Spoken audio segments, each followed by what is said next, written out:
नमस्कार। राजस्थान में उप मुख्यमंत्री पद पर नियुक्तियों का एक इतिहास रहा है। हालांकि ये बहुत प्रचलित नहीं रहा। बहुत पहले 1952 में कांग्रेस राज में टीकाराम पालीवाल पहले उप मुख्यमंत्री थे। उसके बाद कद्दावर नेता स्वर्गीय हरिशंकर भाभड़ा जी, ये 1994 से 1998 तक भैरव सिंह शेखावत के मुख्यमंत्री होने के समय उप मुख्यमंत्री रहे। इसके बाद बनवारी लाल बैरवा और श्रीमती कमला कांग्रेस राज में उप मुख्यमंत्री रहे। पिछली गहलोत सरकार में सचिन पायलट भी कुछ समय के लिए उप मुख्यमंत्री रहे। और राज्य की वर्तमान बीजेपी सरकार, जिसको आप भजनलाल सरकार भी कह सकते हैं, में फिर एक बार प्रयोग किया गया है और दो उप मुख्यमंत्री बनाए गए हैं, दिया कुमारी और श्री प्रेमचंद बैरवा। आज हमारे साथ कीनोट में श्री प्रेमचंद बैरवा उप मुख्यमंत्री राजस्थान हाजिर हैं, मौजूद हैं। बैरवा साहब, आपका बहुत बहुत स्वागत है। नमस्कार साहब। बैरवा साहब, आमतौर पे ये देखने में आता है कि जिस राज्य में गठबंधन की सरकार होती है तो जो प्रमुख दल होता है उसका प्रतिनिधि तो मुख्यमंत्री बनता है और जो सहयोगी दल होता है उसका प्रतिनिधि उप मुख्यमंत्री बनता है। राजस्थान में तो अभी पूर्ण बहुमत की सरकार है जी। तो यहाँ फिर दो उप मुख्यमंत्री बनाने का आपको क्या लगता है, क्या कारण रहा होगा? नहीं, एक दायित्व देकर हर व्यक्ति से भारतीय जनता पार्टी काम कराना चाहती है और निश्चित रूप से हर आदमी हर दायित्व पे जाके अपने कद के हिसाब से काम कर सकता है, अपने अनुभव के हिसाब से काम कर सकता है। तो इसके पीछे और कोई मंशा नहीं रही होगी। सबको एक उपयुक्त दायित्व देने की बात। तो इसी से जुड़ा हुआ एक प्रश्न है जो आमतौर पर आपके विभाग के अधिकारी कई बार बात करते हैं कि आप उप मुख्यमंत्री हैं, तो उप मुख्यमंत्री होने के कारण क्या आपको कुछ और अतिरिक्त शक्तियां मिल जाती हैं या विभाग में जो एक मंत्री को शक्तियां होती हैं वही रहती हैं और ये पद एक मान सम्मान और गरिमा का पद है? मान सम्मान गरिमा का पद मैं तो मानता हूं कि एक दायित्व है। इस दायित्व को ईमानदारी से और नवाचारों से अगर आगे बढ़ाया जाए तो निश्चित रूप से हम जिस काम को कर रहे हैं उस काम में हम नवाचारों से उसमें आगे बढ़ाने का उसको काम करें, यही रहता है। हाँ, अच्छा, आपका जो प्रारंभिक जीवन था, बचपन था, मुझे ऐसा जानकारी में बहुत ही अभाव और गरीबी का जीवन था। आपने शायद बचपन में बकरियां भी चराई, खेती भी की, मजदूरी भी की, सिलाई का काम भी किया। उस बारे में कुछ बताइए, दर्शकों को अच्छा लगेगा। देखो अरुण साहब, मैं बताऊं आपको, मेरा बाल्यकाल में मेरा गांव है जो 20 से घरों की ढाणी है। अच्छा। वहाँ मैं जन्मा और बचपन में मेरी माँ एक्सपायर हो गई थी जब मैं 5वीं क्लास में पढ़ता था। उसके बाद फादर मेरे बाहर काम करते थे और भाभी और भाई साहब के पास मैं रहा। निश्चित रूप में मैंने पास में ही 9 किलोमीटर दूर स्कूल थी हमारी, मुजमाबाद, वहाँ पे मैंने पढ़ाई की और मैंने हाई सेकेंडरी के बाद मैं जयपुर में आया। अच्छा। और जयपुर में भी क्या कि मेरे एग्रीकल्चर थी, मेरे जॉमनेर नहीं होके मैं चिमनपुरा एडमिशन के लिए गया। तो उस समय क्या है कि इतनी परिस्थितियाँ ख़राब थी। मैं जयपुर आके और राजा पार्क में ये सिलाई का काम करने लग गया और मैं सब्जेक्ट बदल के मैं यहाँ आर्ट्स लेके और मैं पढ़ने लग गया। मैं MA तक मैंने सिलाई करी और उसके पढ़ाई भी की। और गांव में जब मैं रहता था तो मैंने बैलों से हल चलाया, खूब खेती की है जच के। और हाँ, गाय भैंसों का दूध निकाला, खेती के सारे काम, कुएं से जो बैलों के द्वारा सिंचाई करते हैं, हम पानी निकालते हैं, वो भी हमने किया। और अच्छा अनुभव रहा मेरा गांव में। और मैं मानता हूं कि जो आदमी लक्ष्य लेकर आगे बढ़ता है और हिम्मत नहीं हारता तो निश्चित रूप से कहीं ना कहीं सफलता मिलती है। तो मैं जब सुबह 6 बजे से शाम को 6 बजे तक मैं यहाँ पे सिलाई करता, मजदूरी भी मैंने की यहाँ पे, बेलदारी जिसको अपन बोलते हैं, चुनाई बटाई का संघर्षपूर्ण जीवन रहा। हाँ, लेकिन वो समय परिस्थितियाँ ऐसी थी कि उनमें हमारे को हार नहीं माननी, हम काम करते रहे। और काम करते करते मैंने MA, फिर MA के बाद MPhil और PhD की। फिर मैं उस समय 1995 तक मैंने सिलाई का काम किया। फिर उसके बाद में मैंने एक LIC की एजेंसी ले ली। फिर एजेंसी लेके मैं गांव-गांव घूमता रहा और LIC करता रहा और LIC के बहाने मेरा जुड़ाव भी लोगों से रहा। और फिर मैं 2000 में मैंने जिला परिषद का चुनाव लड़ा। तो सन 2000 में मैं विजय हुआ, वार्ड नंबर 15 से जयपुर जिला परिषद का। और जब से मैं इस राजनीति में आ गया। वैसे तो मैं यूनिवर्सिटी टाइम से ही था, एबीपी से जुड़ा हुआ, लेकिन प्रॉपर तरीके से मैं उस समय से आ गया। तो मैं राजनीति भी करता था और मेरे परिवार को पालने के लिए मैं धंधा भी करता रहता था। फिर मैंने ये अपने यहाँ कंस्ट्रक्शन का काम करवाया और फिर उसके कॉन्ट्रैक्ट लेता रहा और चलता रहा। आगे मकान बना के बेचना, ये मेरा काम रहा। निश्चित रूप से आगे इस राजनीति में मैं 2013 में मुझे भारतीय जनता पार्टी ने टिकट दिया और उसमें मैंने जीत हासिल की। बहुत ही उसके बाद से ही मैं आज आपके सामने हूँ। निश्चित रूप से हमारी भारतीय जनता पार्टी के अनुशासन और संस्कारों की पार्टी है और उसमें मैं ईमानदारी से काम किया और हर जनता के सामने सज्जनता से और व्यवहार से मैं चला। निश्चित रूप से 2013 से 15 रहा, 18 रहा मैं एमएलए।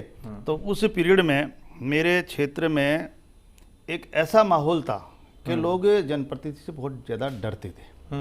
और डरने का कारण था कि उस समय हमारे तीन थाने थे, उन तीनों थानों में बहुत ज़्यादा केस हुआ करते थे डेली। जब मैं 2013 से और 18 के बीच में जब मैं आया तो मैं उन थानों को बिल्कुल पेंडेंसी बिल्कुल कम और थाने में केस बहुत कम आते थे और उसमें इन थानों को मैंने अवार्ड दिलाया था शांति की दृष्टि से 2013 से 18। फिर 18 से जब 23 में नहीं रहा तो आज भी वहाँ पूछ लो, उन थानों में पेंडेंसी है राजस्थान में नंबर 1। उससे क्या है, क्या माहौल क्रिएट करते हैं जो भी जनप्रतिनिधि रहा, उनकी ये सोच है कि लोगों को केसों में उलझा के रखना, उनका केसों का निपटारा नहीं करना। फिर इतना सब अच्छा होने के बाद अगले बार चुनाव आप हार कैसे गए? देखिए उस समय मैं परिस्थितियों में था, मेरे ब्रदर थे वो आईसीयू में रहे उस समय जब मेरे को टिकट मिल गया था। तो जब उनकी डेथ हो चुकी थी, एक दो दिन बाद ही मेरे को टिकट मिला। उससे पहले मैं 1 महीने भाई साहब की आईसीयू में रहे तो मैं वहाँ भी जी रहा। अचानक ही मुझे टिकट मिला और भाई साहब के 12 दिन होने के बाद मैं थोड़ा उसमें लगा। समय कम मिला आपको? समय कम मिला। फिर बाद में एक अचानक ही पार्टी हमारी लोकतंत्र पार्टी जो हनुमान बेनीवाल जी ने जो की, तो मेरे क्षेत्र में क्या जाटों के बहुत ज़्यादा है, तो हमारे नए युवा लोग समझ नहीं पाए और हम भी उनको कम आंक पाए उस वजह से। लेकिन चलो वो कसर आपने इस बार निकाल ली पूरी। जी। दूसरी बार आप एमएलए बन गए। तो अब जो दूदू है, जो आपकी कॉन्स्टिट्यूंसी है, ये जिला बन गया है।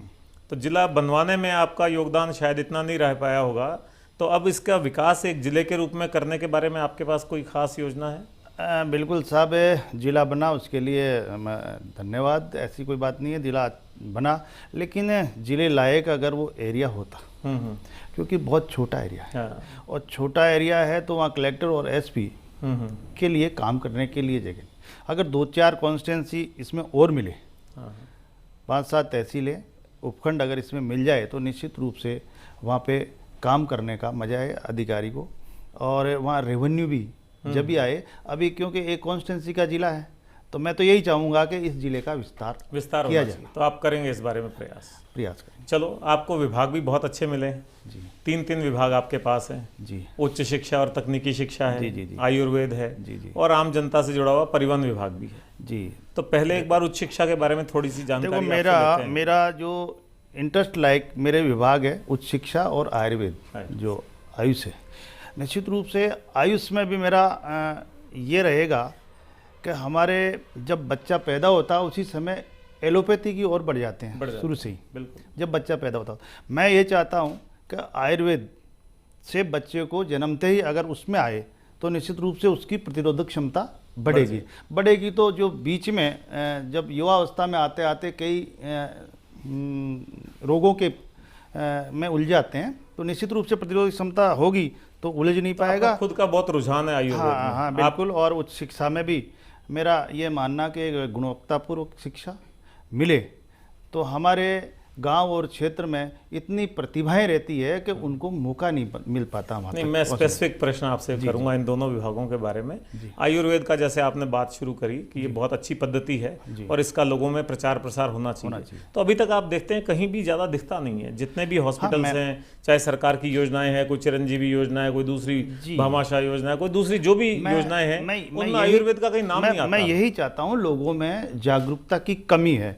जागरूकता ये तो है उनमें, भाई एलोपैथी से नेगेटिव इफेक्ट आते हैं, लेकिन वो इतना ही पता है, लेकिन इसके बारे में, आयुर्वेद के बारे में अगर डीपली आदमी गांव ढाणी तक पहुंचे और अवेयरनेस इतनी आए कि उसको समझने में टाइम लगेगा। अगर अपन जन्म से अगर देने लग जाएंगे तो निश्चित रूप से आगे हमारे को तो इसका बीमारियां प्रचार प्रसार आप बढ़ाओगे, बीमारियों से हम झेल पाएंगे और आगे हमारा अच्छा एक स्वस्थ जीवन रहेगा। तो इसके डॉक्टर्स भी कम है आयुर्वेद के? हाँ जी, डॉक्टर्स कम है, लेकिन इसमें मैं अभी समीक्षा करके प्रयास कर रहा हूँ कि इसमें ज़्यादा से ज़्यादा काम किया जाए। तो हमारे एक जीवन से जुड़ा हुआ महत्वपूर्ण विभाग है और इसमें काम करने से हमारे आने वाले भविष्य में जिस तरह की बहुत ज़्यादा बीमारियां इसे भागदौड़ की ज़िंदगी में और वातावरण में इसमें इतनी बीमारियां पनप गई है, उनसे हम नहीं जात पा सके। उच्च शिक्षा का आप कह रहे थे ग्रामीण में प्रतिभाएं हैं, लेकिन अपन देखते हैं कि जो भी राजकीय कॉलेज हैं, यूनिवर्सिटी हैं और हैं, उनमें ना तो अनुशासन है, ना रेगुलर क्लासेस लगती हैं, ना टीचर्स हैं।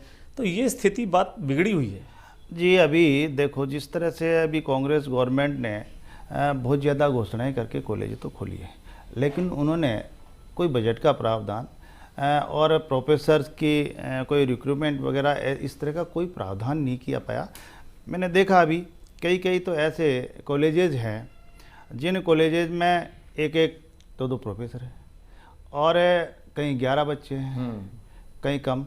तो अभी इन्होंने घोषणा करके कर तो दी, लेकिन अब इस ढांचा को सुधारने के लिए तो हमारे को समय लगेगा। मैं एक चीज़ पे समीक्षा करूंगा कि हमारे बच्चों को एक अच्छी शिक्षा मिले, अच्छे टीचर उसमें हो, तो निश्चित रूप से आने वाले भविष्य में आने वाले हमारे वो गौरव है। और उनको अगर हम संभाल के रखेंगे तो हमारे माननीय प्रधानमंत्री जी का जो विजन है विकसित भारत, तो उसमें अगर विकसित भारत का संकल्प पूरा कर पाएंगे। आमतौर पे अब आजकल ऐसा मानते हैं कि जिनको अपनी राजनीति में करियर बनाना होता है वो छात्र संघ की राजनीति करते हैं।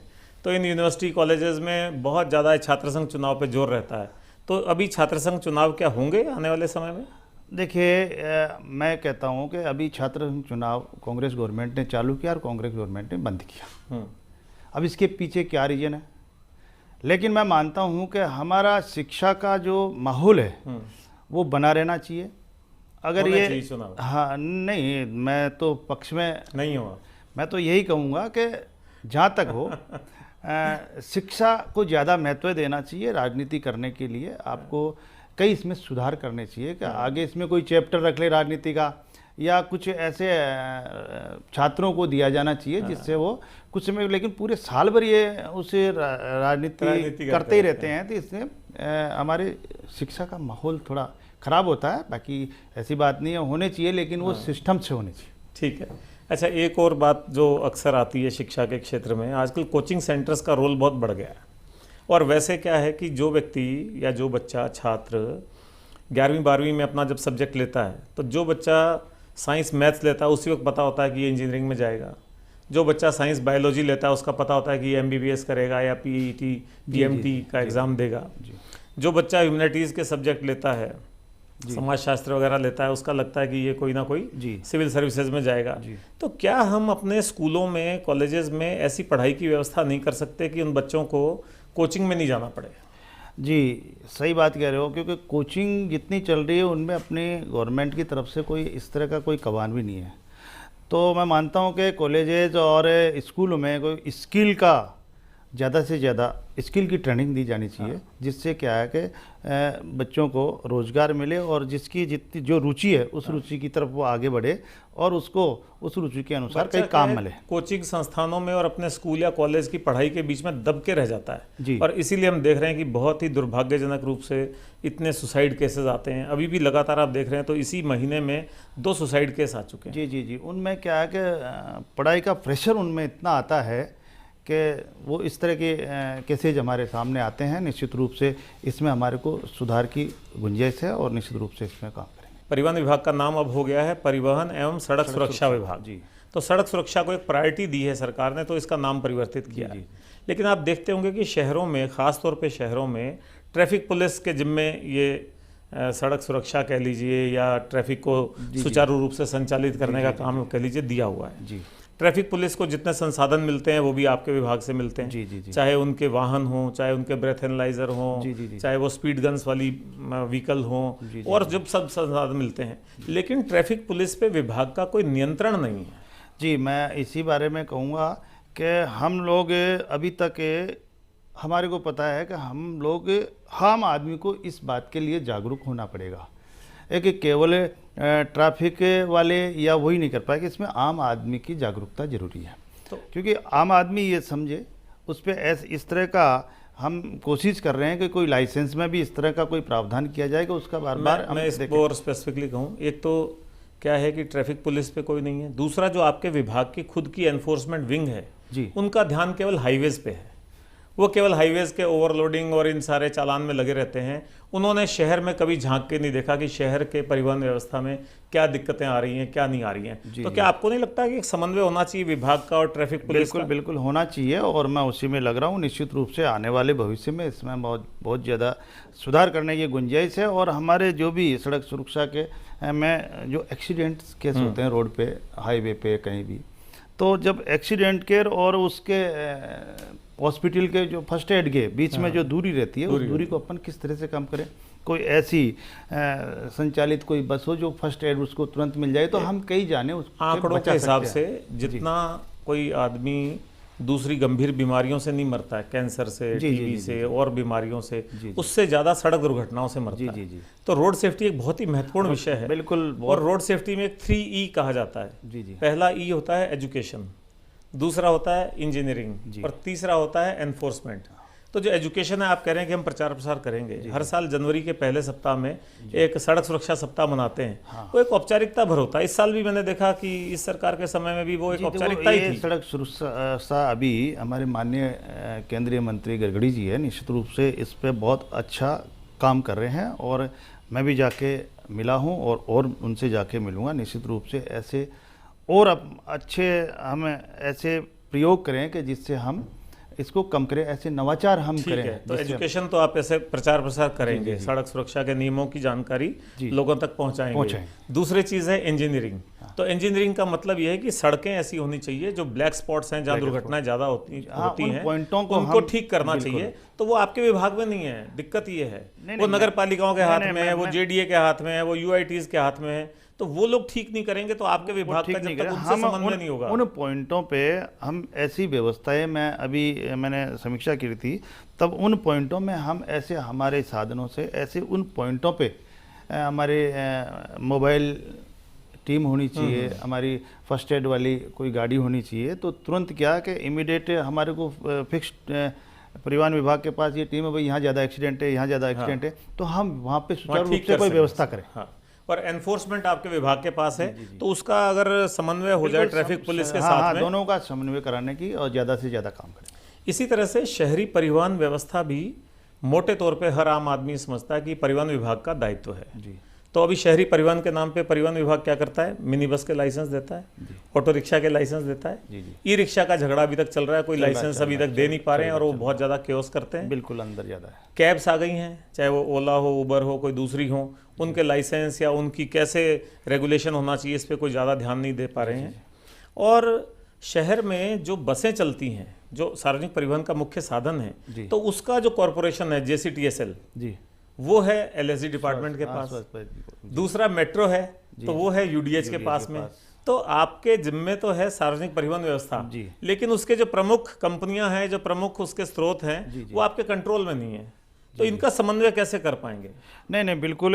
इसमें मैं यही देख रहा हूँ, मैं डिपार्टमेंट से भी हर चीज़ के बारे में के बारे में बात कर रहा हूँ कि हम इसमें किस तरह सामंजस्य करके हम रोड सेफ्टी को किस तरह से हम ज़्यादा से ज़्यादा कंट्रोल में लें। और इसके हम अभी कुछ दिनों पहले मैंने समीक्षा की है, उस समीक्षा में कई बिंदु आए हैं। निश्चित रूप से मैं इन बिंदुओं पे काम करके और इसको कम से कम करने की कोशिश कर रहे हैं। ठीक है। अभी आपने थोड़ी देर पहले लाइसेंस की बात कही थी, तो लाइसेंस लेने से पहले एक लर्निंग लाइसेंस लेना पड़ता है जी। तो लर्निंग लाइसेंस लेते समय तो उसकी यातायात नियमों की जानकारी की जांच कर ली जाती है, उससे टच स्क्रीन पे एक टेस्ट लिया जाता है। लेकिन फिर वो L लिख करके अपनी गाड़ी को लेकर के हाईवे पे निकल जाते हैं। आजकल तो इतनी तेज गति वाले हाईवे हो गए, अभी देखिए वो मानवेंद्र सिंह जी की दुर्घटना हो गई। उन हाईवेज पे भी L का स्टिकर लगा हुआ गाड़ी चलाता हुआ लर्नर लाइसेंस होल्डर दिख जाता है।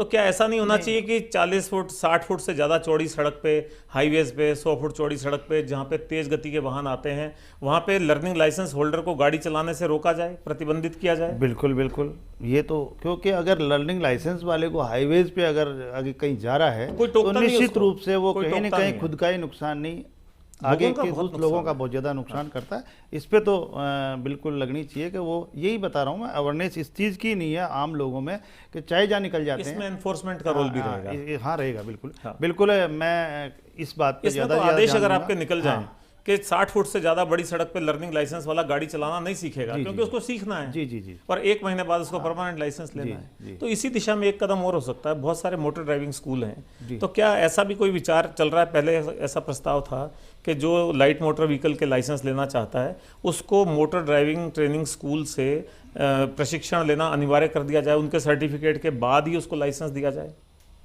ताकि उसकी अच्छे से प्रशिक्षण हो जाए गाड़ी चलाने का। बिल्कुल बिल्कुल, अगर ऐसा किया जाए तो भी अच्छा है, अगर उसको प्रशिक्षण दिया जाना चाहिए। लेकिन हमारे ऑफिस में भी हम जब लर्निंग लाइसेंस बनाते हैं तो उनको एक ट्रेनिंग देते हैं, वहाँ पे उसकी ट्रेनिंग ली जाती है वहाँ पे। ट्रेनिंग नहीं, परीक्षा ली लेकिन वो जाती है। परीक्षा है एक तरह, ट्रेनिंग तो कोई नहीं दे पाता। परीक्षा है, लेकिन उस परीक्षा में वो पास होता है जब भी उसको दिया जाता है। लेकिन फिर भी अगर जब वो लर्निंग लाइसेंस लेता उसके बीच में कोई गलतियां करता, वो अवेयरनेस की कमी है। हाँ नहीं चाहिए। अच्छा, जब लाइसेंस की बात चल रही है तो बहुत आम बात है, लोग कहते हैं कि लाइसेंस बनवाना हो तो दलाल के पास चले जाओ, एजेंट के पास चले जाओ। तो जब ये एजेंट और दलाल की भूमिका है तो क्या कोई इनको रेगुलराइज करने का या इनको लाइसेंस देने का भी कोई प्रस्ताव है? मैं तो इसमें लाइसेंस से जो एक बार लर्निंग के लिए जाता है और फिर दोबारा परमानेंट लाइसेंस होने के बाद तीसरी बार फिर वो उस लाइसेंस को लेने जाता है, मैं उस पर विचार कर रहा हूँ कि उस लाइसेंस को जो कंपनियों के द्वारा जिसको दिया जाता है उससे हम आम पब्लिक से पैसे लेते हैं। मैं चाहता हूँ कि इस पैसे को कमी करके उसको ख़त्म करके, निश्चित रूप से जिस तरह से अपन आधार कार्ड लेते हैं तो इस तरह से अगर ले लिया जाए तो वहाँ पे न तो ज़्यादा दलालों के चक्कर में पड़ेंगे आमजन, और आमजन को राहत भी मिलेगी, क्योंकि वो लाइसेंस लेने के लिए ऑफिस जाएगा, ऑफिस पे इतना दबाव रहेगा, उसके लिए अलग से कर्मचारी रहेंगे। तो मैं इस बारे में विचार कर रहा हूँ कि इसको क्यों नहीं कहें, इसका सरलीकरण किया जाए। ऐसे ही हर दफ्तर में एक स्वागत कक्ष होना चाहिए, ताकि कोई लाइसेंस लेने आए, कोई बात काम के लिए आए तो उसको वहाँ पे। मैं तो इस पक्ष में हूँ कि लाइसेंस लेने जाने की जरूरत ही नहीं पड़े, वो आम कहीं मित्र पे कहीं आप पोर्टल पे निकला लो, उसमें काफ़ी टाइम लग जाएगा, क्योंकि ग्रामीण क्षेत्र के भी बहुत लोग लाइसेंस लेते हैं। आजकल ग्रामीण क्षेत्र में सब जगह है, ई मित्र वगैरह है, तो उसके माध्यम से वो ले ले। अगर आप बार बार जाओगे तो उसका खर्चा भी बचेगा, लाइसेंस की फीस भी आपकी खत्म हो जाएगी, तो राहत मिल सकता है। परीक्षा जो है या वाहन चलाने की परीक्षा अच्छे से हो जाए, उसके बारे में विचार कर रहा हूँ। हाँ, अच्छा, ये तो बात हमने की यात्री वाहनों की, या जो ये लाइट मोटर व्हीकल हैं, आपका मेरा कार है, उसकी बात की। अब बात आती है हैवी व्हीकल्स की। ट्रक्स हैं, खासतौर पे ट्रक्स बड़ा भारी विषय है परिवहन विभाग में। तो इनका फिटनेस होता है, उनका भी होता है, सार्वजनिक परिवहन के जो मिनी बस हैं, दूसरी बसें हैं, उनका भी होता है। तो ये फिटनेस अभी आपने प्राइवेट सेक्टर में दे रखा है। अभी पीछे मैं पढ़ रहा था कि 10 फिटनेस सेंटर का लाइसेंस 3 महीने के लिए निलंबित भी हुआ है। तो क्या आप समझते हो कि प्राइवेट सेक्टर में फिटनेस सेंटर जैसा महत्वपूर्ण काम दिया जा सकता है, या दिया जाते रहना चाहिए, या उसको हटाना चाहिए? चल रहा है, लेकिन हम जो हमारी सरकार बनने के बाद में इस चीज़ को हम देख रहे हैं कि क्या फिटनेस सेंटर पे वास्तविकता में उनकी फिटनेस सही तरीके से की जाती है। अगर कोई कमियां हो रही है तो हम उनको चेक कराएंगे, और निश्चित रूप से कोई कमियां है तो उनको अभी आपके सामने मैं अधिकारियों को भेज भी रहा हूं, जगह जगह चेक भी करवा रहा हूं, तो निश्चित रूप से जो कमियां हैं उनको दूर करेंगे पहले। ठीक है। और जो आपके विभाग के एनफोर्समेंट विंग है, इसका ख़ास तौर पे पूरा जो ओरिएंटेशन या दबाव या वो रहता है, वो सारा हाईवेज़ पे रहता है। तो ओवरलोड वाहनों को चेक करते हैं, उसके चालान बनाते हैं, उससे रेवेन्यू अर्जित करते हैं, और आपके विभाग के जितने भी रेवेन्यू टारगेट्स हैं उसमें चालान से आने वाली राशि का एक बहुत बड़ा रोल है। तो ऐसा नहीं कि हम खुद ही मान के चलते हैं कि ओवरलोड चलेंगे, चालान होगा, उससे रेवेन्यू आएगा और उससे हमारा रेवेन्यू में कंट्रीब्यूशन होगा। तो हम ओवरलोड को कर्ब करना चाहते हैं, रोकना चाहते हैं, या इसको चलते रहने देना चाहते हैं? नहीं, देखो, ओवरलोड के अलावा भी वही बात है ना कहीं कमी तो हमारे ट्रांसपोर्ट व्हीकलों में देखो कहीं न कहीं कमी ड्राइवर या मालिक करता है। तो हमारा लक्ष्य ये नहीं है कि उनसे ओवरलोडिंग करा के हम राजस्व अर्जित करें। हमारा ये टारगेट ये रहता है विभाग का कि हम ज़्यादा से ज़्यादा हमें राजस्व अर्जित करें। जो हमारा प्रधानमंत्री जी का भी जो मिशन है विकसित भारत है, तो वो पैसा हमारे देश के, हमारे राज्य के कई योजनाएं के काम आता है। निश्चित रूप से लेकिन ज़्यादा ओवरलोड रुकना चाहिए। हाँ, लेकिन रुका रहे हैं, उसके मार्बल लिए हम है, हाँ। सीमेंट है, बजरी है, तो इनमें ओवरलोड कैसे रुक सकता है? उसमें ज़्यादा से ज़्यादा यही तो करते हैं व्हीकल वाले, ये गलती करते हैं। जबकि कहा जाता है लेकिन वो नियमों में नहीं चलते हैं। तो कहीं ना कहीं नियमों में नहीं चलेंगे तो अब अधिकारी कर्मचारी तो कुछ करेंगे ही, उनमें कार्रवाई करेंगे। जब उनमें थोड़ा डर पैदा होगा तो वो उस चीज़ पे रुकेंगे, लेकिन फिर भी नहीं रुक पाते हैं। निश्चित रूप से इस पे भी सुधार किया जाएगा। तो आपने जो ये बात अभी कही थी कि लोगों को प्रशिक्षण होना चाहिए, तो मोटर ड्राइविंग ट्रैक्स जो आजकल अत्याधुनिक ट्रैक बनाए गए जिनमें ऑटोमेटिक टेस्ट ले लिया जाता है, हाँ, तो ऐसे इसका विस्तार आप करेंगे? अभी केवल जयपुर में ही थोड़ा बहुत काम कर रहा है, वो भी अक्सर खराब रहता है। नहीं, करीब करीब हमारे DTO ऑफिस में भी कई जगह करवा लिए और RTO ऑफिसेज में सब में है, और उसमें अच्छा किया जा सकते हो। उसके संख्या बढ़ाएंगे इसकी, जिले तक जाएंगे, जिले तक ले जाएंगे, जिले तक तो पहुंचा रहे हैं, जिले तक पहुंचाएंगे। रोडवेज की हम बात करें, आपने थोड़े दिन पहले सिंधी कैंप का निरीक्षण किया। जी जी, बहुत तारीफ हुई उसकी। पहली बार उप मुख्यमंत्री स्तर से जी जी जी गए आप, और अधिकारी भी सारे साथ रहे, और रोडवेज का आपने पूरा जो है ढांचा समझा। रोडवेज का घाटा कोई नई बात नहीं है, रोडवेज में बहुत घाटा है। जी जी जी, लेकिन इस घाटे को उबारने की कोई कार्य योजना बन सकती है? अभी रोडवेज में बसों की संख्या निरंतर कम होती जा रही है, जी जी, तनख्वाह बंटने के लाले पड़ते हैं, और रेवेन्यू है नहीं। तो इस पे कोई पुख्ता कार्य योजना बनाएंगे, रोडवेज रिवाइव हो जाए? बिल्कुल। देखो, इसमें जब तक हमारे पास नई गाड़ियों की व्यवस्था हो, और होता क्या है कि हमारे पास 10 साल पुरानी गाड़ियां तो नहीं है, लेकिन जो पुरानी जो ज़्यादा गाड़ियां हैं उनमें हमारे पास गैराज में ज़्यादा जाती है, और उसमें हमारे को भार ज़्यादा पड़ता है उनको चलाने में, और नई बस में हमारे को मुनाफा मिलता है। लेकिन अब आपके पास कर्जा इतना है कि आपको कर्मचारियों की तनख्वाह देनी है, पेंशनर को पेंशन देनी है, और हम जितना लोन लेके उसकी हमारे को किस्तें देनी पड़ रही हैं। तो उन किस्तों को चुकाने के बाद भी फिर हमारे पास घाटा रहता है। तो इसको उभारने के लिए कहीं न कहीं मैं आगे तो सेंट्रल गवर्नमेंट में प्रयास कर रहा हूँ, कोई अनुदान से, और इसमें बढ़ोतरी होकर हमारे को नए साधन उपलब्ध हो जाए, हमारा बेड़ा थोड़ा बड़ा हो, और उससे हम सुचारू रूप से गांवों तक इन बसों को ज़्यादा से ज़्यादा पहुँचाए, जिसमें सरकार की भी योजनाओं का प्रचार प्रसार होता है। बाकी अच्छे हमारे लोग ज़्यादा पसंद करते हैं रोडवेज में बैठना, तो उनको भी सुविधा मिले। तो अभी हम चाहते हैं कि हर साल इसमें ज़्यादा से ज़्यादा हम गाड़ियों की बढ़ोतरी करते हुए आम जन को इसका लाभ पहुँचे। एक जयपुर में आपने देखा होगा, आप सिंधी कैंप गए थे, कि दिल्ली से बस आ रही है तो भी सिंधी कैंप जा रही है, आगरा से आ रही है तो भी सिंधी कैंप जा रही है, कोटा से आ रही है तो भी सिंधी कैंप जा रही है, अजमेर से आ रही है तो भी सिंधी कैंप जा रही है। तो जितने प्रमुख राजमार्गों से बसें आ रही हैं वो सब जाती, एंड कहाँ होती है उनकी जर्नी? सिंधी कैंप पे। तो ऐसा कुछ नहीं कर सकते? बहुत समय से प्रस्ताव चलता रहता है कि जयपुर के संदर्भ में खासतौर पे शहर के चारों दिशाओं में एक एक अच्छा बस स्टैंड हो। हाँ, अभी एक यहाँ चला रखा है, अजमेर रोड पे केशवपुरा में चल रहा है वो। हाँ, निश्चित रूप से अगर ये हो जाएगा तो वहाँ ऐसे ही आगरा और दिल्ली रोड का ट्रांसपोर्ट नगर पहले चौराहे पे बन सकता है। हाँ, एक्सपेरिमेंट के तौर पे इसको चालू करें, कितना होता है उस हिसाब से फिर आगे भी अपन कार्य योजना इसके बारे में बनेगी। हाँ, तो उससे काफ़ी कंजेशन कम होगा। हाँ, बिल्कुल। क्योंकि नारायण सिंह सर्किल जैसा आप देखते हैं, बस अड्डे की वजह से बहुत कंजेशन है। हाँ, ज़्यादा ट्रैफिक में उलझते हैं निश्चित रूप से, क्योंकि बड़े वाहन अगर अंदर जाते हैं तो ट्रैफिक पे, और वही बात आप कह रहे थे रोड सेफ्टी का, तो कहीं ना कहीं हमारे साधन जाके कॉन्ट्रडिक्शन रहता है। जी जी जी। तो चलिए, आपसे विभागों के बारे में इतने भारी भारी सवाल हो गए। जी जी, मुझे याद आ गया, मैंने कहीं पढ़ा था कि आप करौली के किसी मंदिर में भजन मंडली में बैठ करके और ढोलक और मंजीरे भी बजा रहे थे। तो आपका इसमें म्यूजिक में कैसे रुचि आई?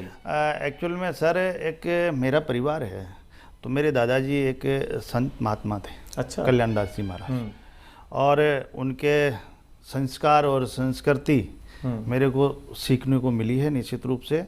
और वो भजन और अच्छी किताबें ये पढ़ना, उनकी खुद की भी किताबें लिखते थे, हम उन किताबों को पढ़ के, और एक वो घर में क्या भजन गाने के साथ जो हारमोनियम से ढोलक मंजीरे सब रखते थे। सब बजा लेते हैं? हाँ। तो भजन गाते भी हैं आप? भजन गाते हैं ऐसे तो दो लाइनें सुनाइए आप हमारे दर्शकों को, तो बहुत अच्छा लगेगा। सारा देश राममय हो रखा है, राम मंदिर का माहौल है पूरे देश में। हो ऐसा भजन तो कोई दो लाइनें, हैं कोई दो लाइनें जो आपका प्रिय भजन हो। हमारा भजन तो आपको बता ही दूं, ऐसा जैसा वो जो मैं मजीरे जो आपने देखे होंगे, वो हमारे जो गांव में एक अलगोजा और वो बजाते हैं, उस वाला था वो। हाँ, तो ऐसे हम जो गाय चराने जाते थे और बकरियां चराने जाते थे, तो उसमें क्या एंटरटेनमेंट करते थे। तो उसमें क्या है कि लोग ग्वाल होते हैं ना गाँव के, वो एक जगह बैठ के वो बजा के और उसका अच्छा आनंद लेते थे। तो उसमें ऐसे नायो दोयो धोकती पटकारियो तेजाजी गायन ढाबले, इस तरह का बहुत ही अच्छा है। बहुत ही अच्छा है।